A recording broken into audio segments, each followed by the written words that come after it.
Thank you, members of the committee. I'm advised that we're having technical difficulties preventing us from live streaming this meeting. We are going to record this meeting and the doors are open, so the meeting can still proceed because we are open to the public, even in the absence of live streaming. And so having advised that, I'll turn that over to you, Mr. Chair.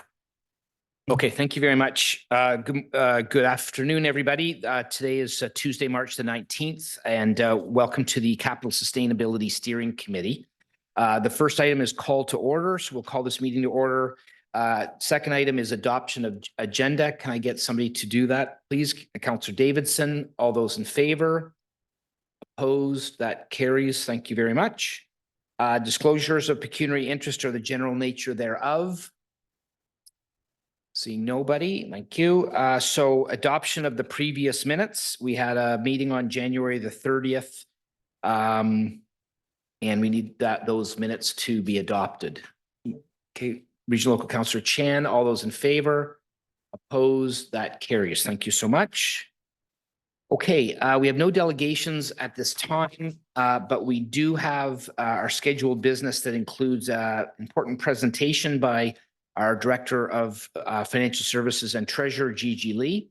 And this is a bit of a longer presentation. So Gigi, whenever you're ready, the floor is yours. Great, thank you.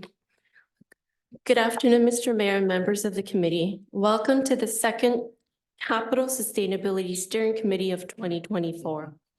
In January, the committee was provided with a background of the financial sustainability strategy and work that had taken place in 2019 and 2020 with a forward-looking lens into the new phase of the committee. The committee endorsed the work plan in January and the meeting dates for 2024. Today, we embark on the next step and we'll be reviewing the 2025 to 2033 capital forecast and pressures. This will also set the stage for the upcoming meetings and the presentations that will be coming forward over the coming months. The City of Richmond Hill engages in a continuous annual process to plan its capital budget and forecast, encompassing a forward-looking 10-year perspective. The initial year represents the proposed capital budget. The Mayor's capital budget for 2024 was deemed adopted in December of 2023. While the subsequent 9 years serve as a forecast and is received for information purposes. Today, we will dive into the remaining 9 years of the capital forecast and what that represents. Next slide, please. This slide highlights the objectives for today's meeting. As mentioned in my opening, I will provide an overview of the forecast, which is a financial expression of the vision of the master plans, as well as the funding requirements and some of the financial challenges. In the previous iteration of the financial sustainability strategy, the city previously relied on a strategy of reducing annual expenditures, as well as increasing the annual capital sustainability levy to bridge the funding gap for the tax-supported capital program. However, various factors have exacerbated this gap. Updates from long-term financial studies and increased projected capital funding needs, legislative changes are expected to reduce the developer funding and for growth assets. Economic challenges in recent years have inflated cost projections. The staff report provides background information to assist the committee in endorsing strategic decisions to manage the anticipated funding shortfall in the future. These decisions will have implications for the city's future financial sustainability strategy, service levels, and the overall financial master plan slated for 2025. The financial and service level impacts of each long-term study and master plan will be presented to the committee over the next 18 to 20 months.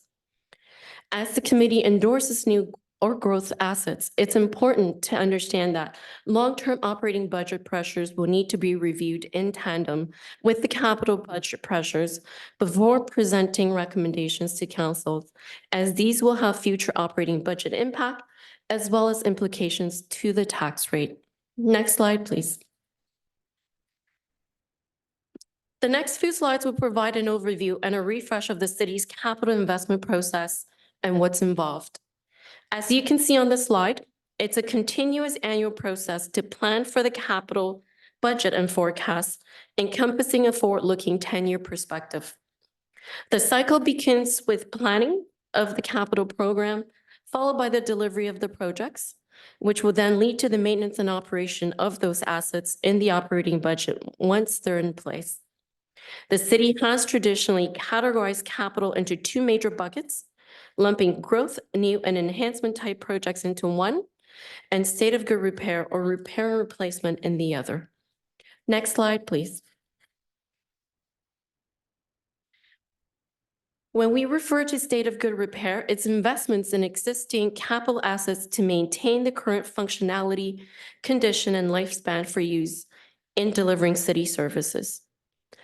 The infrastructure funding gap is a widespread and well-known funding challenge in the public sector that requires attention. Essentially, it speaks to the funding shortfall that is necessary to maintain assets in a state of good repair. To address that, the province mandates municipalities to have an asset management plan in place.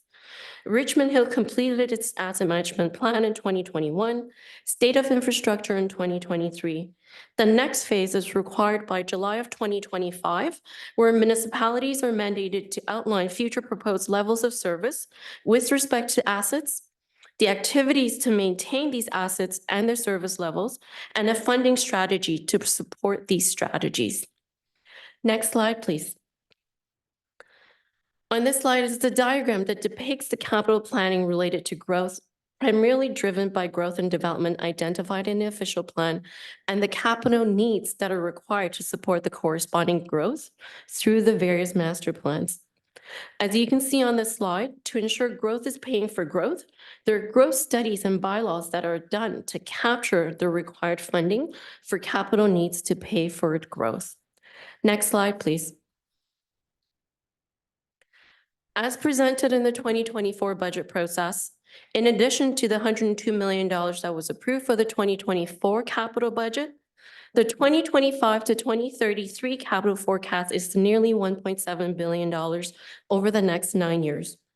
The table on the slide shows the forecast in those two major buckets, grouping growth, new and enhancement assets into one, and state of good repair in the other. As you can see on the slide, it's almost a 50-50 split in terms of the forecasted spending.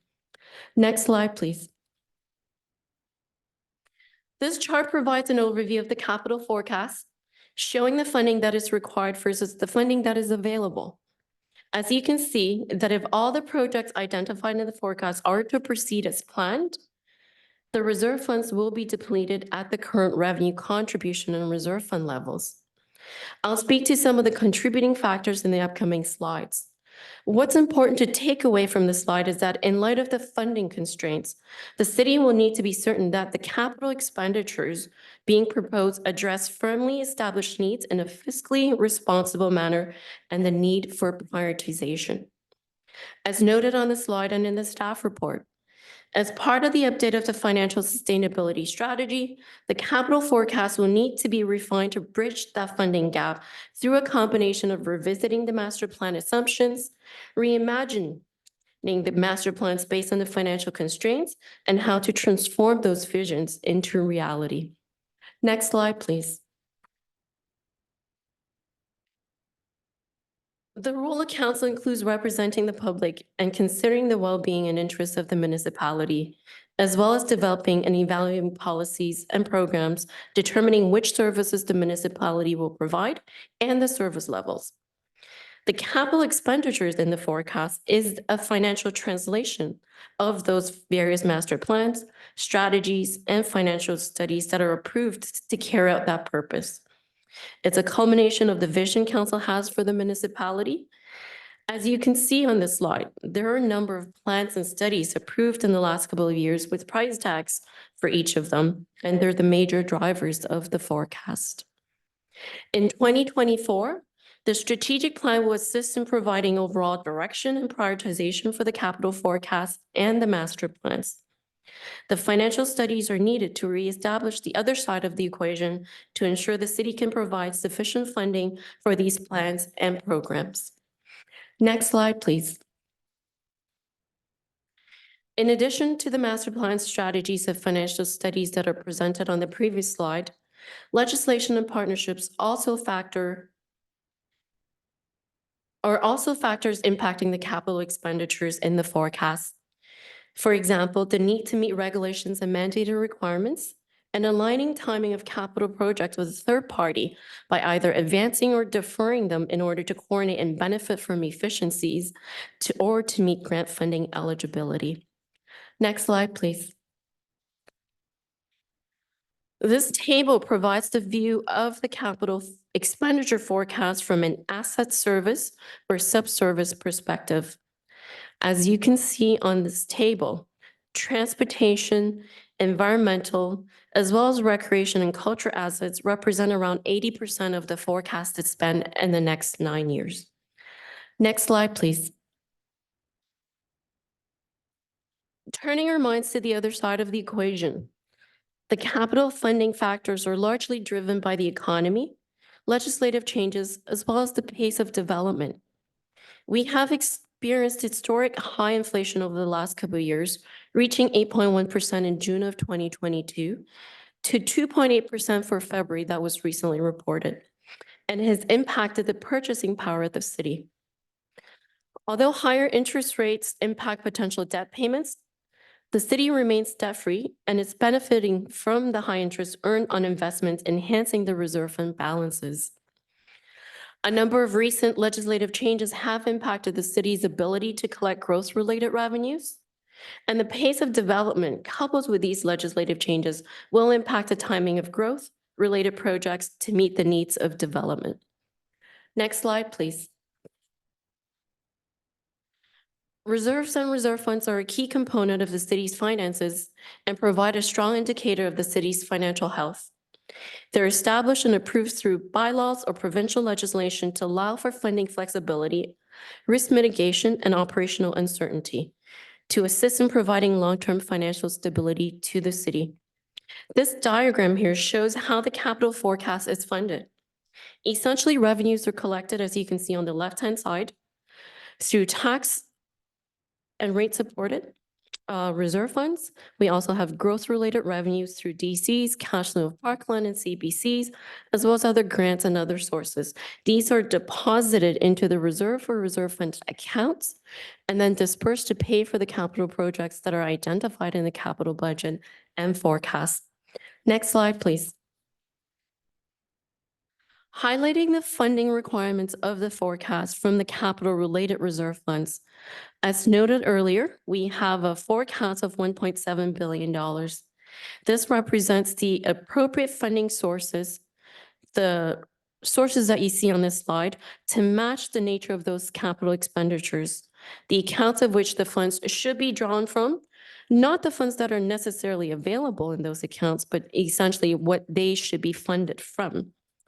As you can see, tax-supported reserve funds, approximately $552 million of the $1.7 billion.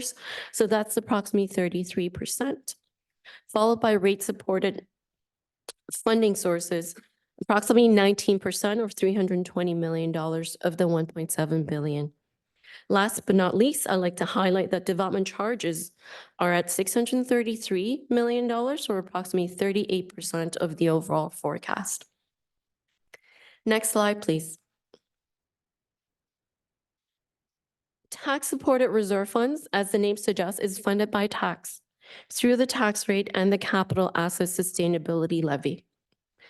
The levy was initially approved as part of the pay-as-you-go funding strategy, which commenced in 2016 by increasing the contribution to the tax-supported reserve funds by 1% equivalent of the tax rate each year. Recognizing the reserve fund was going to be depleted back then in 2021. Through the pay-as-you-go strategy, the life of the reserve fund has been extended, and it's now estimated to be depleted in 2026 based on anticipated spending in the forecast. In 2023, Council approved to increase the levy from 1% to 1.5% of a tax rate equivalent and extending that beyond the initial 10-year period beyond 2025. Next slide, please.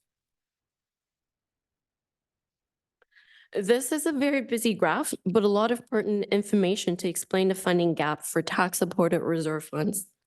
As you can see, The light green bars that are in the back end, they represent the real budget and forecast per the asset management plan and the enterprise asset management system.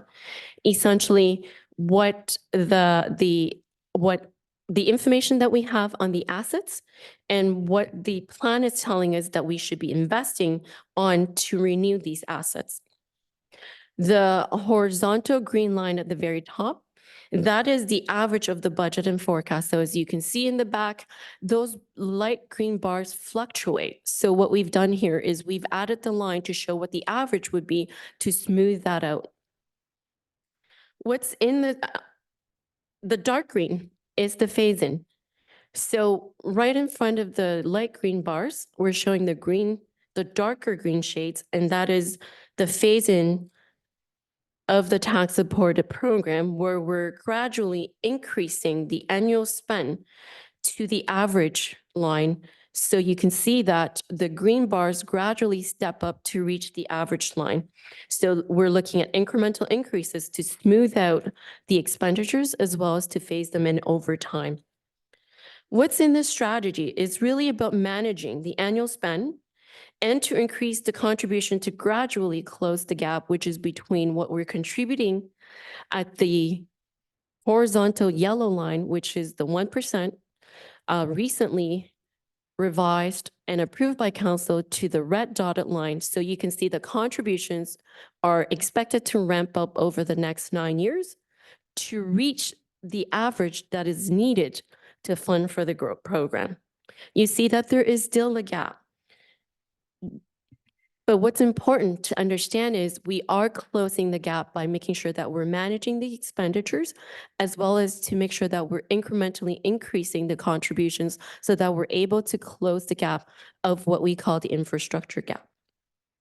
What you're not seeing on this graph, however, is that there will be a growing backlog, which will eventually also need to be addressed. Next slide, please. This is the graph that captures what I just talked about in the previous slide.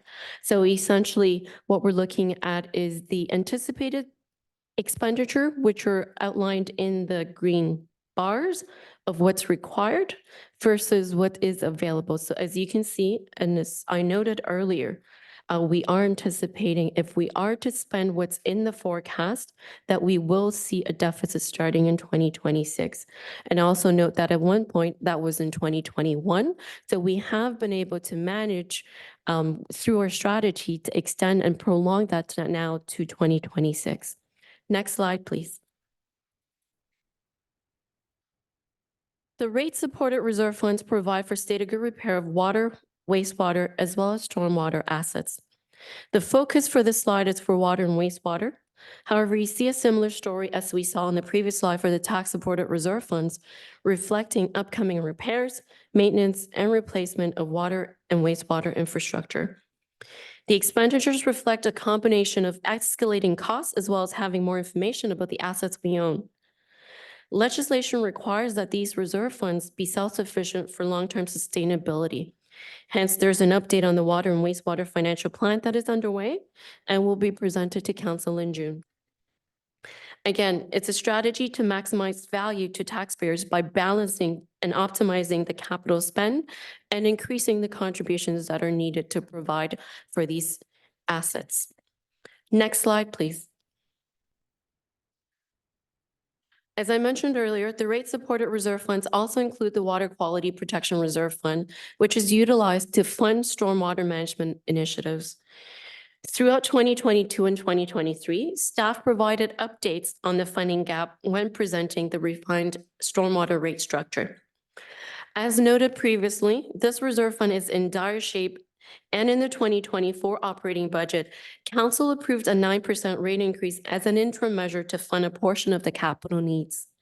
The rates are not financially sustainable. A stormwater management financial plan is also underway currently, and staff will consider and recommend to council the various funding options. Next slide, please. Growth projects are planned in anticipation of servicing increasing population and are primarily funded from DCs, or development charges. The funding forecast for 2025 to 2033 is 38% of the $1.7 billion or $633 million. As you can see, these reserve funds have a pretty healthy balance. However, we'll start depleting them into the negatives, largely as a result of the impact of Bill 23. As mentioned at the special council meeting on DCs back in February and the presentation by Gary Scanlon, our consultant, some of the Bill 23 changes may potentially be rolled back. However, we don't know what that looks like right now. It will be good news and when that does happen because it will overall reduce the revenue loss to the city. We just don't know what that looks like, as I mentioned earlier, so that we're right now working off of the assumption of the original, what was proposed and is part of the Bill 23 legislation. As always, we're always looking and now evaluating the timing of growth-related projects to make sure that they are aligned with the timing of growth and development. Next slide, please. Cash flow of parkland is used to fund purchase of parkland as well as the development of parkland and park amenities. It's a very positive graph compared to the ones in the previous slides. What's not included in the forecast is the parkland purchases, which in a way overstates the projected available balance, as you can see on this graph. Staff reported through the Bill 23 financial impact report, approximately $238 million revenue loss in 2023 related to Bill 23 for cash flow of parkland. We're continuing to assess the impact and ensuring we have a strategy for long-term sustainability. Next slide, please.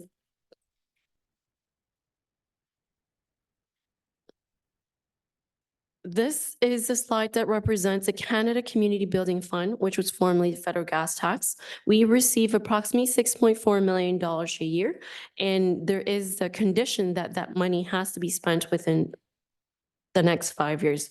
As you can see on this graph, we are allocating that grant money from the Canada Community Building Fund to eligible projects to make sure that we're able to align the specific outcomes that are required for reporting purposes.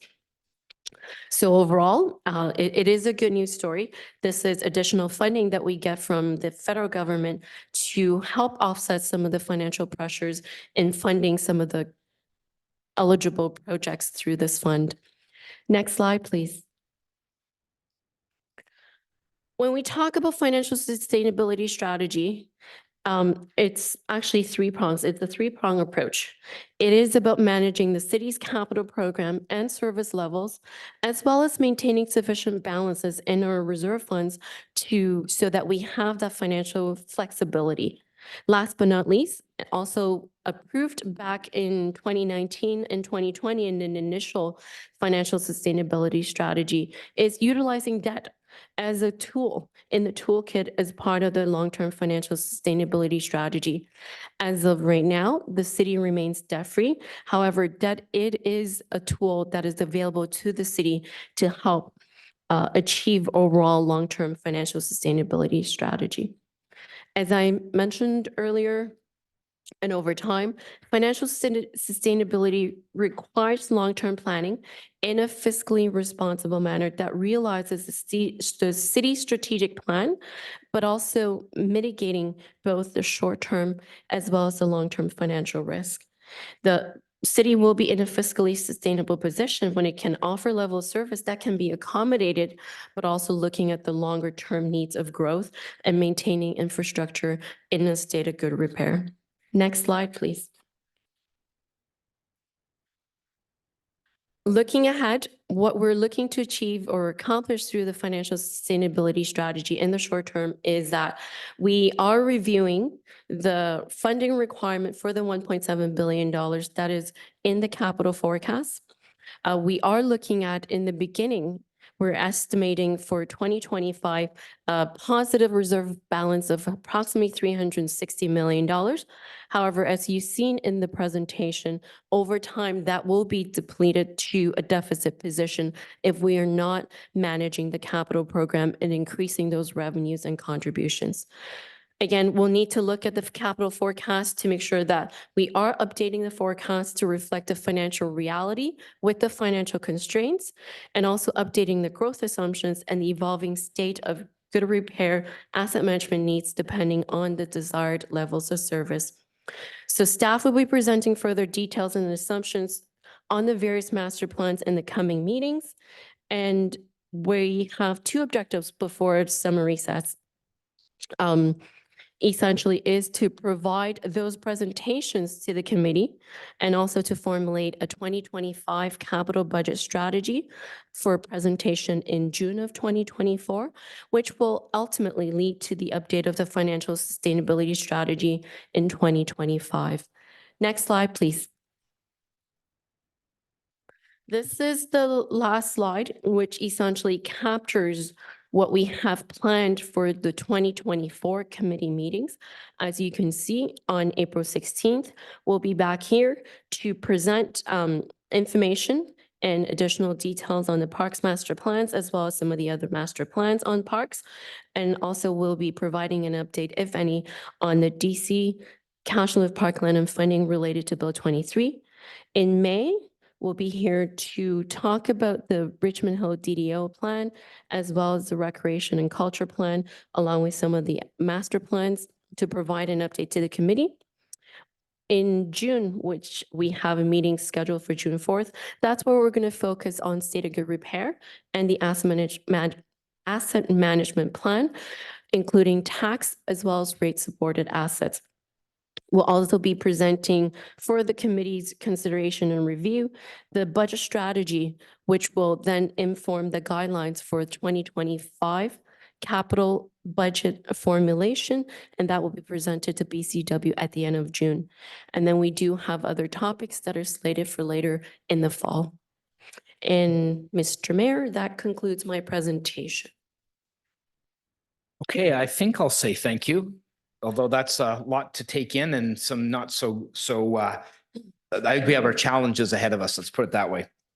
Okay, so at this point in time, we'll bring this back to members of the committee for questions. And also, I guess we should probably get a motion to receive the presentation and the staff report as well. So can we get kicked off? Councillor Davidson. Thank you. Thank you for your presentation. Some of those graphics really are literally mind-boggling from on my end. Like it looks dire to the new counselor, but is this standard that, I mean, are we in any worse shape than most municipalities, and have we dealt with this kind of thing before and we'll figure it out? Or are things like Bill 24 really putting us under more pressure? Is this kind of great times we have lots and other times we don't? Is that a cyclical thing? And I shouldn't panic. We'll figure it out. Through the chair to Councillor Davidson, what I would say is that Richmond Hill and what you're seeing on these graphs are not unique to Richmond Hill. These are financial pressures that face a lot of municipalities in Ontario. What I would also say is, as much as we've identified that, you know, the infrastructure gap has been a well-known problem within the public sector, that is where, you know, there isn't sufficient funding to fund for what you have in terms of existing infrastructure. So that has been a number of years. That has been a problem. What is really adding to those financial pressures is one, Bill 23, which essentially limits the revenue sources that are going to be coming to the municipalities to provide for capital infrastructure and projects that are related for growth. And then the other part also is just the overall escalating cost. Throughout the capital budget process, I did present a comparison of what we saw previously in terms of the 10-year capital to what we have now. I believe that number was $1.2 billion compared to the 1.7. And a lot of that has to do with, obviously we're looking at the next 10 years, but a lot of it really has to do with the escalation of cost, inflation, right? So I would say the graphs are not as pretty as they were previously, but it's not a new problem. But what's really added to the financial situation is the fact that the legislative changes limit our ability to collect revenues related to growth, and then the escalation of costs. Thank you, through you, Mr. Chair. So like, I really do worry about this. And are there any revenue sources that staff are investigating or that we're trying to think out of the box that haven't been tapped? Or, I mean, is there hope that we'll find other ways? Because I even look at, I mean, I know we can't just keep jacking up tax bills and property taxes, and you look at your new gas bill and you look at your hydro bill and everything's up, up, up. So is it possible that there are options for revenue that we haven't done or we can think of? Or I guess I'm looking for some hope here that there's some hope. Through the chair, municipalities are very limited in terms of their ability to generate revenue. As you know, the city of Toronto has special permission from the province to impose the land transfer tax, which helps with their financial situation. But overall, property tax is the major funding source and the revenue source for municipalities.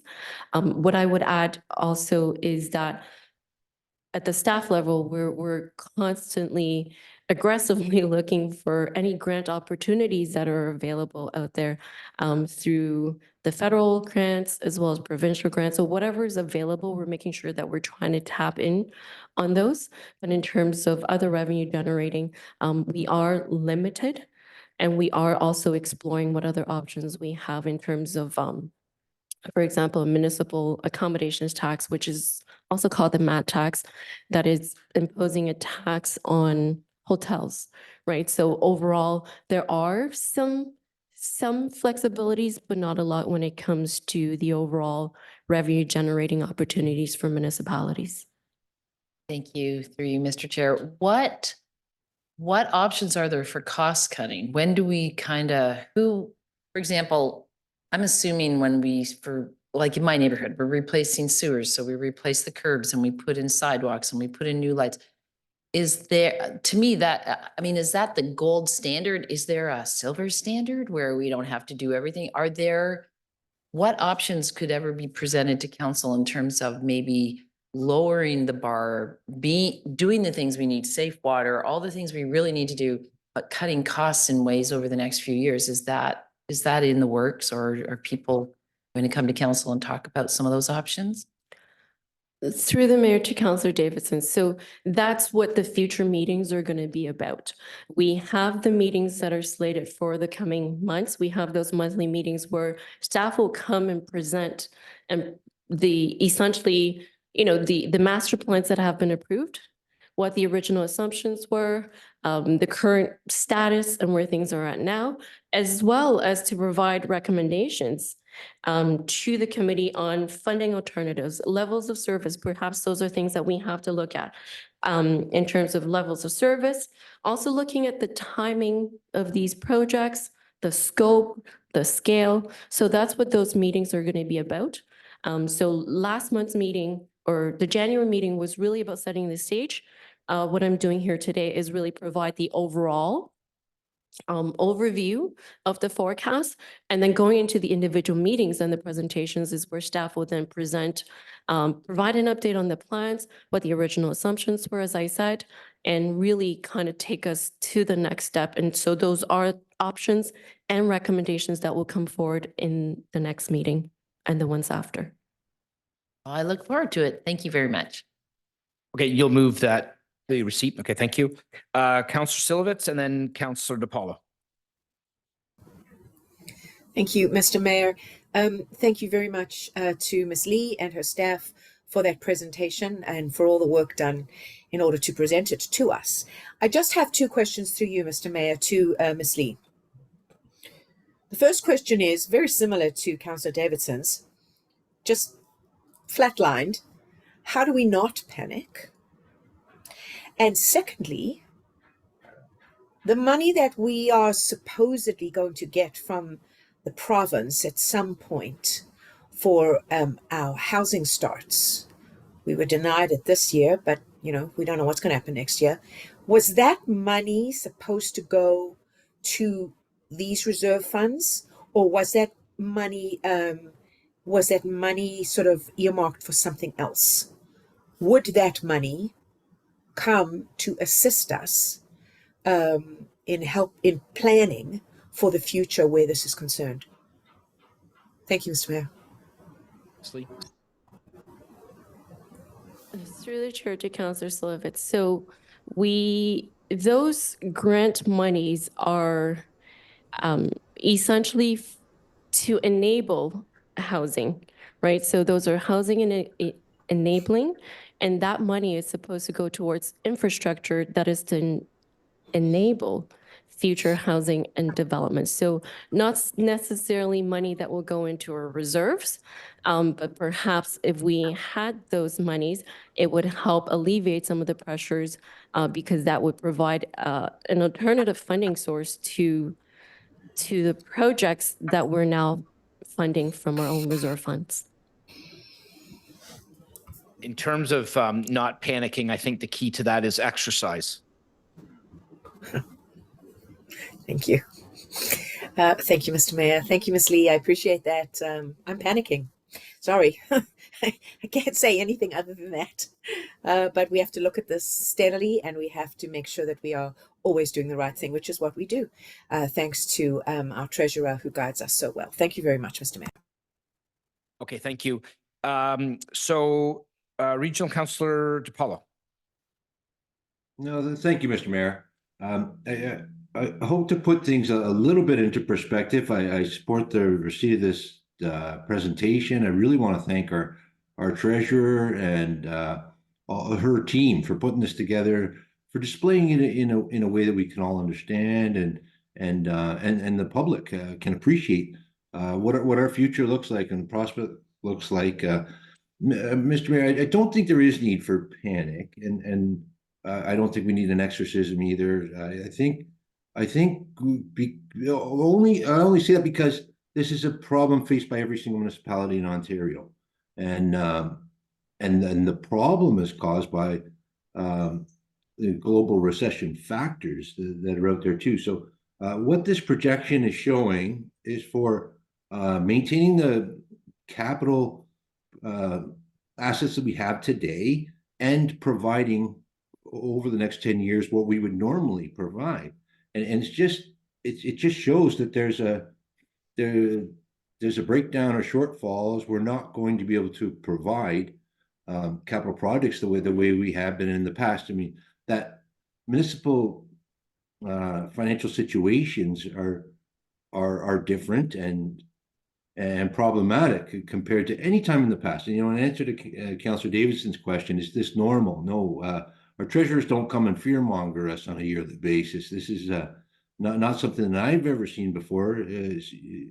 Reviewing Richmond Hill's budget since 1997, there's ups and downs and some bad times, but this is a sort of a perfect storm where so many different factors are acting on our future ability to provide capital assets to residents, because as we grow the costs are up. Costs are nearly double in some cases what they were 4 or 5 years ago when we were looking at these projects. So that's the type of factor. Now the contributing factor is provincial legislation, and there's that shortfall. I don't want to downplay it, but it's merely a factor. And if we were to get the rebate for the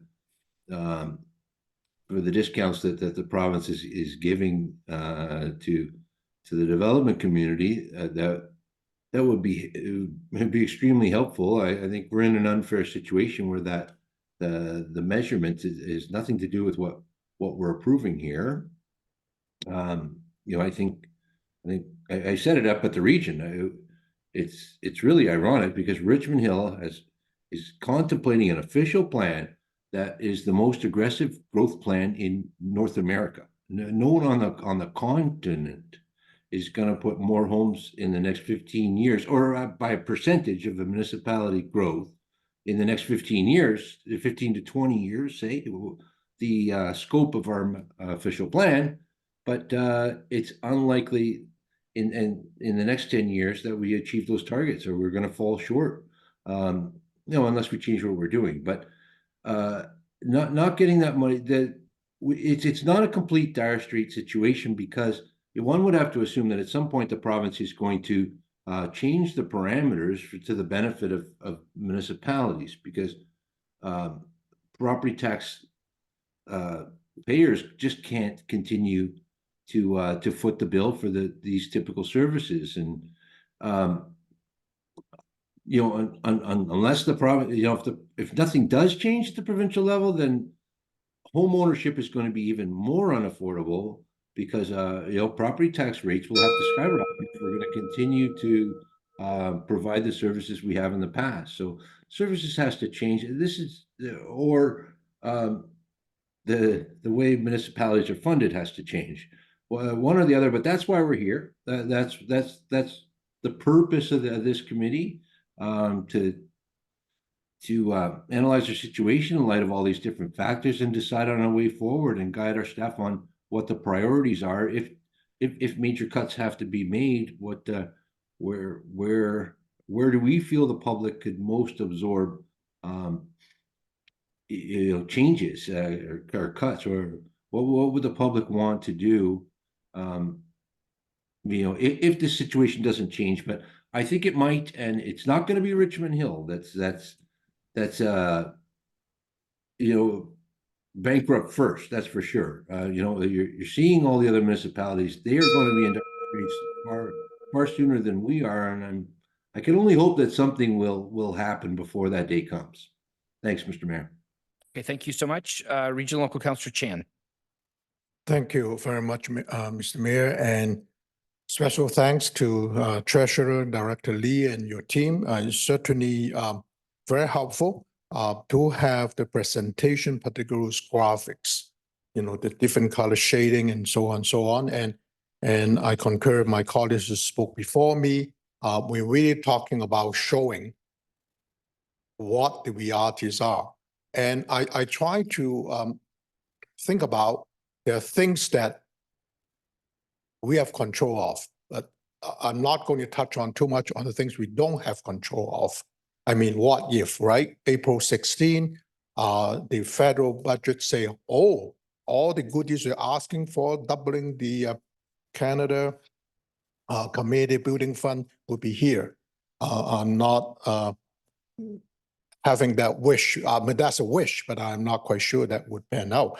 And provincially, hopefully that the Premier would be live up, or the government will live up to, make whole of all this impact of all this legislation we had to comply with.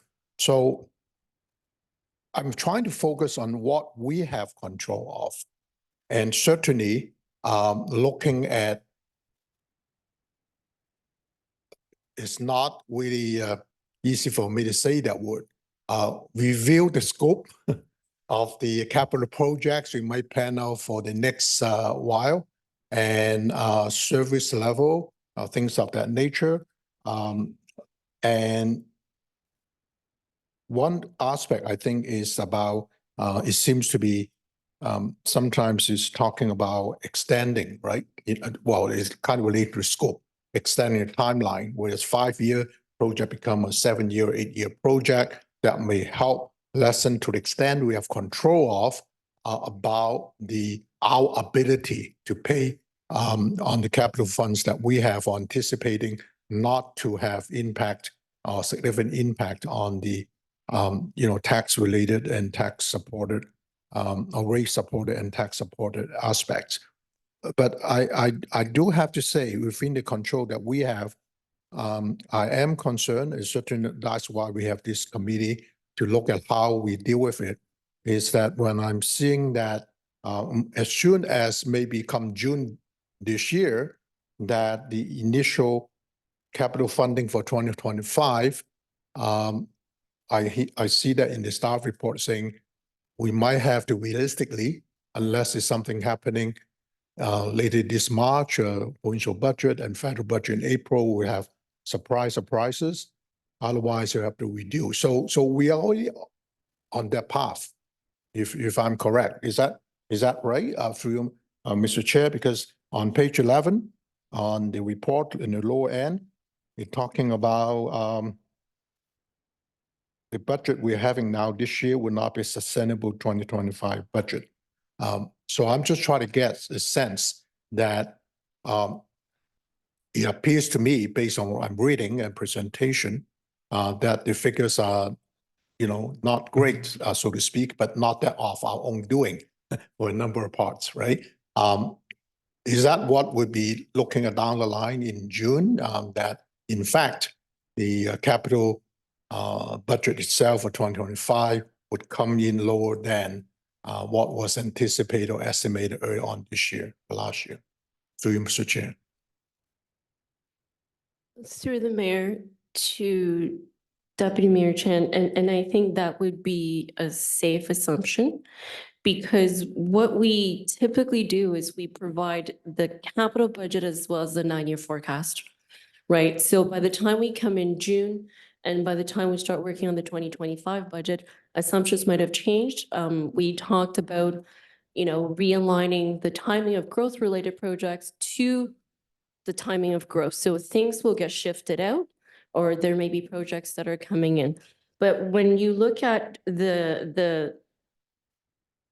what you've referred to as the 2025 budget, I think what the point we're trying to make is that in 2024, the budget that was approved was $102 million.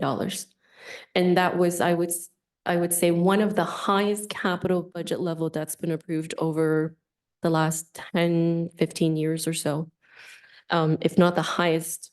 So that is not going to be sustainable.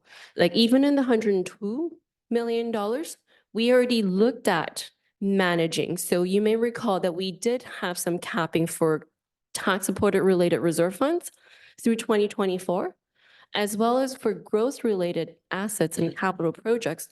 We also applied a cap knowing that we're going to be faced with the Bill 23 financial impact. So what we're saying really is going to 2025, we will even scrutinize the budget and the forecast even more to make sure that we can continue to maintain and be financially sustainable. Thank you for your answer. And I surmise that by listing all those plans that we have, well, the city has in mind in our upcoming meetings in April, May, and as well as June, is to look at, as you, in your words, Director Lee, scrutinize all that to see what scope that could be re-scoped. I don't want to say reduce, but re-scope, and also timelines where it makes a difference. So thank you for that. But at the end of the day, we can only deal with what we have control of. That's my message. And I am a bit concerned, particularly on the levy. We have been capital asset sustainability fee. I think that is probably a threshold because we already increased from 1% to 1.5%, and still we are not going to be really be able to sustain, past 2026, which is only coming very soon in 2 years. So that's something I'm looking for, working with my colleagues as well with the staff, because at the end of the day, no matter how we call it, people already reminding me that they are seeing 6.2% increase on the bill for the share of Richmond Hill.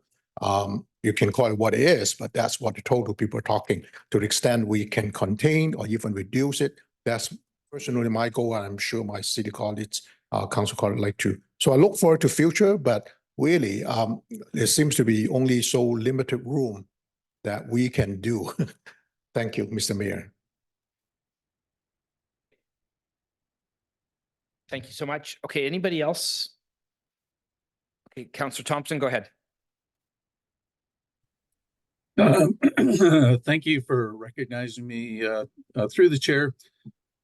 I would like to just ask a quick question, and maybe this is something that will be coming up in the future meetings, but on slide 15, in regards to the tax supported reserve funds, And, we're looking at the gaps. And you had mentioned about the growing backlog that we haven't addressed yet. So I guess my question is that something that's going to be coming up further in one of the other meetings in terms of a proposal on how we do plan on meeting that growing backlog? Through the chair. Through the chair to Councillor Thompson, that's correct. So that's slated for the June 4th meeting, where we're going to come forward with an update, to provide an update on the asset management plan on both tax as well as rate supported assets. And we will also be providing an update on the backlog. Maybe if we can also go back to slide 15, please.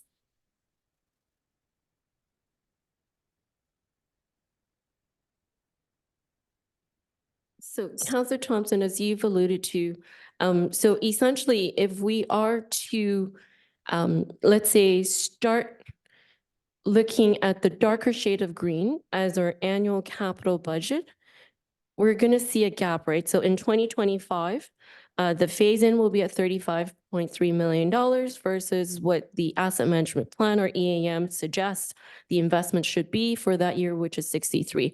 So essentially, that's where the gap is, and the gap will continue to grow. So we're deferring these into the future years. So definitely when we come back in June, we will be providing an update on the backlog and also some options as well to address the backlog. Right. Thank you. Appreciate the answer. Through the chair, there's an observation that regional local councillor DePaula had mentioned, and that is that we will need to provide. So when it comes to providing municipal capital projects, we're going to have to start looking at things a little differently. And I think the one area that we're noticing where we have some of the largest capital expenditures is in our parks and recreation. And, I'm thinking about some projects such as ones that are going to be fairly large, and one that's right in my ward in terms of the town park and Unity Park.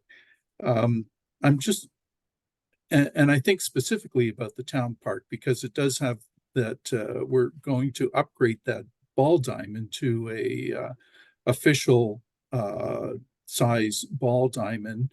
And I'm just wondering if sponsorship is one of the avenues that we would be looking at as a strategy. I mean, you look in the city of Toronto and you have like, certain buildings that have been renamed, like it used to be, down at the exhibition, you had the, I can't remember what it was originally called, but then when they got into sponsorship, I think it originally was taken over by Ricoh. They got a sponsorship deal. It became the Ricoh Center, and then it's now the Coca-Cola Coliseum or something like that. You've also got the EnerCare Center, things like that. Will this be something that we may have to look at in order to be sustainable? Through the chair. Through the chair, perhaps I'll start. So sponsorships and naming rights are something that the city has been exploring over a number of years. We also have a team within community services that focuses on that. So perhaps I'll defer to the city manager to provide additional information as well. Through you, Mr. Chair, to the councillor. The Director of Finance is correct. We do have a current naming rights policy that was approved by council. Staff have actually just undergone a review of that policy and are going to be bringing forward a report to council in the month of April with some updates to that policy. It is something that we would be looking at. Historically, we looked at interior spaces and not exterior facades of our buildings based on some direction given by council in the past. But that policy will come forward to you in the next month. Good. I thank you, and I thank you, Ms. Lee, for the presentation. And through the chair, thank you for allowing me to speak on this matter. Thank you. Okay, Councillor Shu? Thank you, Mr. Chair, and thank you, Ms. Lee, for the presentation. I have a question about referring to slide number 11. I noticed one of the factors affecting capital funding is the interest rate. And I get that it's pretty high right now as we are planning our future budgets. But I've heard it's supposed to start dropping in the second half of this year. So are we keeping that in mind as we plan out the capital budget? And the situation won't be so bad as expected when the interest rate will be dropping. Am I correct? Through the chair.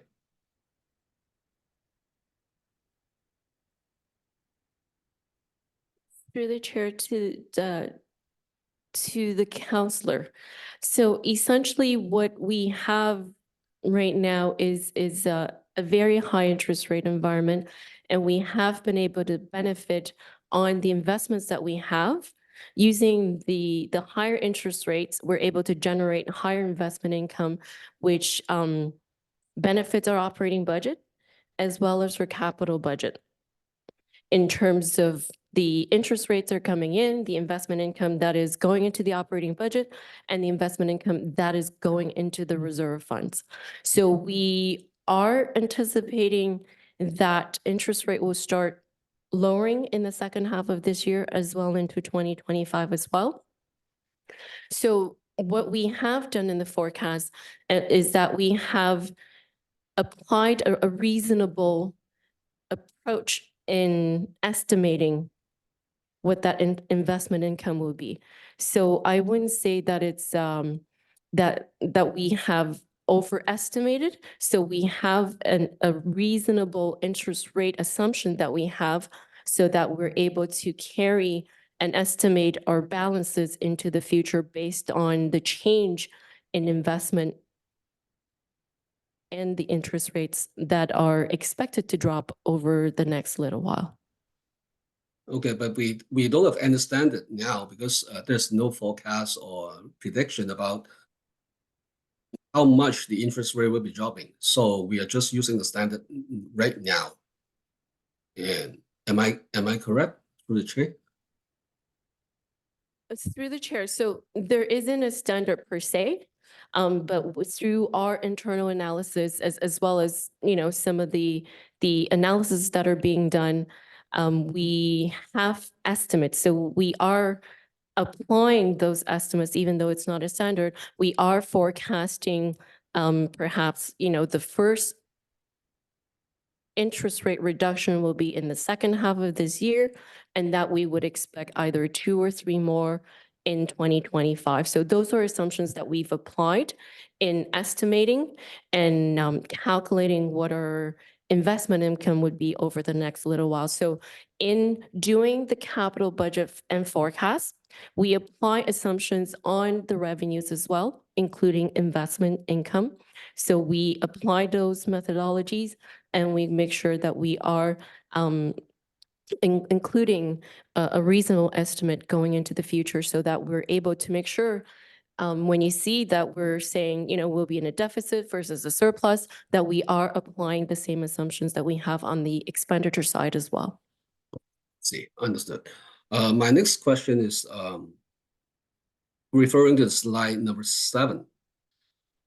And we notice a projected shortfall starting in 2028.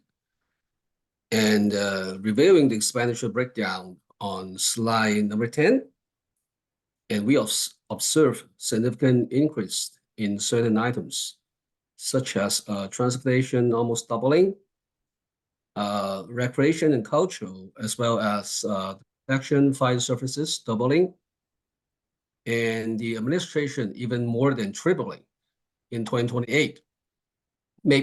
Maybe I missed something, but I'm wondering what's the reason behind this notable increase for the year 2028? Through the chair.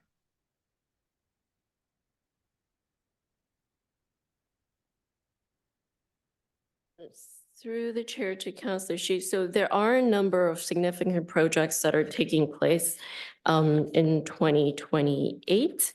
We've alluded to them back in December when we talked about the capital budget. So there are a number of facilities that are coming on board, as well as some significant state of good repair projects. So in 2028, we have the North Leslie Community Center. We also have the new Richmond Hill Central Library, as well as the Richmond Green Library expansion. So even though those are the projects that we have in the forecast right now, the timing of them may change at a later point when we reevaluate. But as of right now, there are a number of different facilities, even Fire Station 87. It's also slated to come on board in 2028. So that's why you're seeing the spike.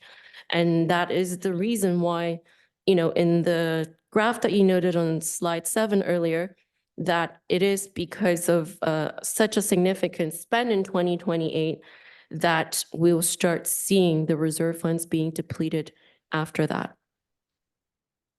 Okay, can we not put in all this big project at the same year? Maybe this is not related to the presentation, but it's just my 2 cents. Don't put everything on that year. Then we'll have less burden. That's my comment. Through the chair to Councillor, and that's essentially what we're going to be doing throughout the next few meetings. It is about prioritization. So really re-looking at the assumptions of the master plans, timing of some of these projects. So perhaps, as you mentioned, it is shifting some of these projects out to make sure that we're not overlapping so that we're able to alleviate some of the financial pressure into the future. So that's what we're going to be doing in the meetings. To prioritize and really, taking a closer lens at the different projects and the timing of them. Thank you so much. Thank you, Ms. Lee. And that's all my question. And thank you, Mr. Chair. Thank you. Okay, thank you so much. So everybody's had a chance to speak here. Councillor Silvitz, I'll get you on the second round. I'll just make a couple of comments. I've been on council long enough now to have been through this general type of process a number of times now. And I understand, Councillor Davidson, your feelings that this is very overwhelming in terms of what we're faced with here and the consequences. And I can relate to that. I think that I agree with Councillor DePaulo, though. I mean, the panicking isn't what we would be, doing at this moment. I think I understand the magnitude of this, but I think purpose of this committee is for us to know exactly what we're up against and be able to, with a lot of expert help from our financial staff, who are many on Ms. Lee and all the other teams that we have that are contributing to this, and know what we're up against, and then put our heads together and find solutions. What I find, though, that's, as I mentioned earlier, I find this similar to other situations that we faced in our job as an elected official. What I find different about this, though, is that, we've always found a way to make it happen. We've been very creative. We've shuffled the deck. We've done all those things. But having the situation that we're running into right now with Bill 23 is really concerning me. And it is something that in and of itself is probably not something that we couldn't deal with, but combined with all of the other things right now, it's exactly what we don't need. And tomorrow we have a really excellent staff report on the agenda about the possibility of meeting our targets in the short term and in the long term. And I really got to be honest, I find that very hard to swallow when we're doing the best we can as municipalities, delivering the services for our residents and not getting the support, frankly, that I think we need based on the actions that we're taking. And I find that very frustrating. But having said all of that, it's our job as a council to direct the way that we do things around here to make sure that we're continue to live in a sustainable community. I have every confidence that we will be able to do that. I had a couple of questions. On one of the slides, you did talk about debt, and I know that we've talked about that before. I know we're not in debt at all in the municipality right now. I understand when we first talked about this a few years ago, how you leverage other, another institution like a bank or whoever you lend from's money in order to do something today that you might not be able to do today, and then you pay it back. And it would all be done in a fiscally responsible way. But can you explain just in a general term what that would look like if council decided to go down that road? Because I have to be honest with you, I think that's a really big step, and we have to use all the tools in the toolbox, but I am very concerned that if it's leading to that in our ability to pay it off, right? And so how does that look?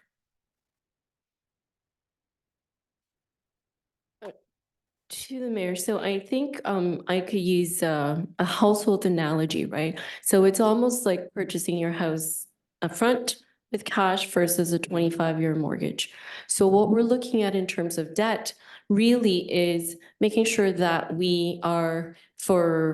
it provides cash flow assistance to the municipality for one. Councillor Shu talked about having multiple facilities, all coming on board at the same time. So cash flow is definitely a big factor that we would consider, and that we would consider going into debt for. And then the other one is really the benefit of debt is the intergenerational equity. Right. So as opposed to buying a house using all your cash right now, you will have future residents in Richmond Hill that will come into Richmond Hill that will benefit from these facilities. So in a way, debt financing a facility that is expected to be there for a long time makes sense because you're now spreading the cost to people that are going to be coming into the community. One good thing about debt financing, especially for growth-related assets, is that under Development Charges Act, debt charges are DCable. So debt charges related to growth projects can be funded, which means it doesn't impact the tax rate. So when we talk about debt financing and the impact to the municipality, it is about extending the timing of when you pay for something. Obviously, there's an upside and a downside. The upside, what I would say is, especially as I said, from a growth-related asset perspective, the cost of paying for a new facility over 25 years can be entirely funded from DCs. So it's not going to impact your tax rate. And that's why when we presented the debt policy as well as the debt management strategy back in 2019 and 2020. That's something that we had recommended. If the city is to consider using debt as a toolkit, that we would look at, funding for growth-related projects first, because that there is no direct impact to the tax rate.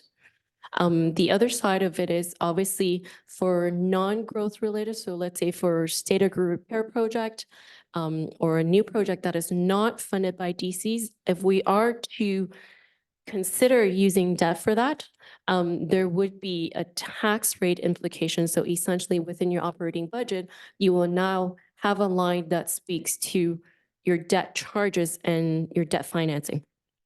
Right. So essentially then it would now become a part of your operating budget, in which then, you always have to factor it into your operating budget. And again, going back to the household analogy, if it's a 25-year mortgage on a facility or on a piece of asset, it's always recommended that we don't debt finance something longer than its useful life, the asset life.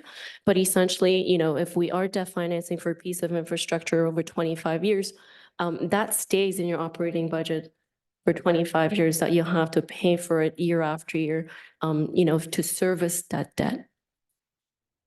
Okay, just another quick question. I know that we do have a couple of reserve funds in Richmond Hill that are entirely discretionary. And so what would be the possibilities if we ran into a scenario where we had to do something like that we would leverage our own discretionary reserve funds and then pay those back? So instead of going out, we would use, now I realize that there would be an interest rate revenue implication for that, but there would be a delta between what we'd get on the interest and what we'd be paying to an institution. Is that something that we should consider, or is that a bit of a non-starter? To the chair. So that is something that we have done in the past. You may recall a number of years ago, we had the citywide or townwide LED project where we did use internal financing for. Ultimately, what had happened was then the project was deemed eligible for federal gas tax at the time. So then we were able to then use the gas tax funds to pay ourselves back. As you mentioned, Mr. Mayor, there is this is what we call internal financing. There would also be an interest rate component related to it. You are correct that sometimes it may be more favorable to, utilize internal financing or borrowing as opposed to going out, especially at a time like this when the interest rates are pretty high. Okay. All right. Well, that's something that we'll be talking about in the coming meetings. That and many other tools that are in the toolbox. Okay, I'll leave my comments there. I do thank staff for all of this stuff. I mean, this represents a lot of work for us as councillors, and it's like a lot of decisions that we make in municipalities, this is not going to be an easy one, and it is going to require us to be collectively working together to decide what suite of solutions that we're going to be putting together here will serve our community the very best. And I think that's going to be something that I'm confident that this council in particular is going to be able to work on in a productive way for the benefit of our community. Okay, so Councillor Silovitz, Councillor Silovitz has left us at the moment. Okay. Okay. Well, we have a motion before us to receive this. I'm just thinking she's probably going to be popping back on the minute that we adjourn this meeting.